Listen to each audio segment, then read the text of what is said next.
दोस्तों नमस्कार, मैं हूं केशरी पांडे और आप देख रहे हैं अनकट क्राइम कवरेज।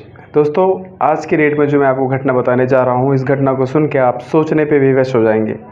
क्योंकि इस दुनिया में जो रिश्ते होते हैं उनमें से बाप और बेटी का रिश्ता बहुत ही ज़्यादा पवित्र और पाक साफ माना जाता है।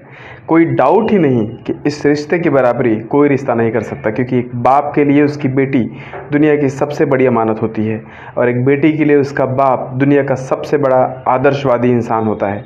और एक बाप और बेटी के रिश्ते को इसीलिए दुनिया में सर्वोच्च स्थानों में से एक स्थान दिया जाता है। दोस्तों दरअसल जो घटना मैं आपको बताने जा रहा हूँ ये अमरोहा की है। उत्तर प्रदेश में, पश्चिमी उत्तर प्रदेश में एक ज़िला है जिसका नाम है अमरोहा। यहाँ पे एक थाना क्षेत्र पड़ता है जिसका नाम है डिडौली। अब दरअसल डिडौली में एक आदमी होता है जिसका नाम है त्रिभुवन। दोस्तों त्रिभुवन की शादी आज के 21 साल पहले हुई थी, यानी सन 2001 में। त्रिभुवन की जब शादी होती है उसके बाद त्रिभुवन की 2 बेटियाँ होती हैं। एक बेटी जिसकी उम्र लगभग 20 साल के आसपास थी, 19 साल पूरी होकर 20 साल हो चुकी थी। पिछले साल त्रिभुवन ने उसकी शादी कर दी और शादी के जस्ट 1.5 महीने बाद त्रिभुवन की पत्नी का देहावसान हो जाता है, उसकी डेथ हो जाती है। त्रिभुवन ने ऐसी किसी घटना की आशंका नहीं की थी। त्रिभुवन बिल्कुल टूट जाता है। वो इस गम को भुलाने के लिए लगातार दारू पीना शुरू कर देता है, नशे के आगोश में चला जाता है। और आपको पता है कि जब इंसान एक बार नशे के आगोश में ज़्यादा जाता है तो उसके आसपास के जो नेगेटिव लोग होते हैं उसके पास आना शुरू कर देते हैं। और यही हुआ त्रिभुवन के साथ। त्रिभुवन अब इतना ज़्यादा नशा करना शुरू कर चुका है कि उसकी एक लिमिट नहीं है। जो भी कमाता था सब इस नशे में ख़त्म कर देता था और एक दिन का नहीं, ये 30 दिन का रूटीन बन गया। त्रिभुवन के जो भी पास था सब कुछ बिकना शुरू हो जाता है, घर द्वार सब कुछ बिक जाता है। एक छोटा सा 10 बाई 10 का कमरा होता है और उसमें छोटी बेटी और त्रिभुवन रहना शुरू कर देते हैं। अब जब भी त्रिभुवन बाहर से दारू पी के आता, अपने होश में नहीं होता, कई बार बेटी को मारता पीटता। और जो छोटी बेटी है उसकी उम्र इस समय 15 साल है, यानी बड़ी बेटी की शादी हो चुकी है, पत्नी की मौत हो चुकी है।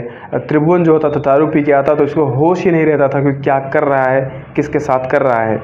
और इसी का प्रभाव होता है कि त्रिभुवन ने अपनी बेटी के साथ कई बार मारपीट की, कई बार उसके साथ ज़बरदस्ती करके शारीरिक संबंध स्थापित कर लिए।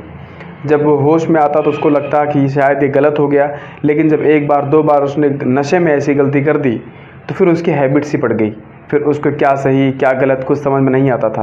ये 15 साल की लड़की इतनी ज़्यादा परेशान हो चुकी थी इस चीज़ से कि अपने बाप की वजह से कि किसी से बोल भी नहीं सकती थी और अंदर सह भी नहीं सकती थी। और इसका परिणाम ये होता है कि जब 3 महीने गुजर जाते हैं और उसके पेट में लगातार दर्द होना शुरू होता है, तब भी त्रिभुवन को कोई फ़र्क नहीं पड़ता। वो उसके लिए एक टैबलेट भी ला के नहीं देता है। और जब वो त्रिभुवन की जो बेटी होती है छोटी, वो अपने पड़ोस में रहने वाले सजीवन लाल नाम के एक आदमी की वाइफ से बताती है कि मेरे साथ ऐसा ऐसा है, मेरे साथ मेरा पेट दर्द हो रहा है, दवा नहीं ला रहे हैं। तो सजीवन लाल बिल्कुल दयावान आदमी था, उसकी सिंपैथी होती है, अपनी वाइफ से डिस्कस करता है और अपनी वाइफ को बोल देता है कि ठीक है इस बच्ची को जाकर दवा दिलवा दो। 1 बार 2 बार 3 बार दवा दिलवाई जाती है, लेकिन इस बच्ची को बिल्कुल आराम नहीं होता है। इसके बाद जो सजीवन लाल की वाइफ होती है अपने पति से बोलती है कि भले ही 400-500-600 रुपये खर्च होते हैं, इसका अल्ट्रासाउंड करा दो, डॉक्टर लोग अल्ट्रासाउंड के लिए बोल रहे हैं। और जब अल्ट्रासाउंड रिपोर्ट आती है तो पता चलता है कि इस समय 3 महीने से ज़्यादा का गर्भ हो चुका है, इसके पेट में ही वो लड़की प्रेग्नेंट है। और जब इस घटना को ये लोग सुनते हैं तो बिल्कुल परेशान हो जाते हैं। जब इस घटना के बाद त्रिभुवन लाल की फैमिली जो होती है इस लड़की से पूछने की कोशिश करती है, तो लड़की पहले तो रोते ही वो छिपाने की कोशिश करती है, लेकिन उसकी इमोशनल भावनाएं इतने ज़्यादा उसको आहत करती हैं कि वो रो रो कर फूट फूट कर सब कुछ बताती है। और त्रिभुवन लाल से जब त्रिभुवन लाल ने ये बात सुनी तो बिल्कुल क्रोध से लाल हो जाता है। वो ये सोचता है कि अब मैं इस शराबी आदमी को सबक ज़रूर सिखाऊंगा, लेकिन त्रिभुवन लाल की वाइफ उसको ज़बरदस्ती रोकती है कि तुम्हें ऐसा कोई एक्शन नहीं लेना है।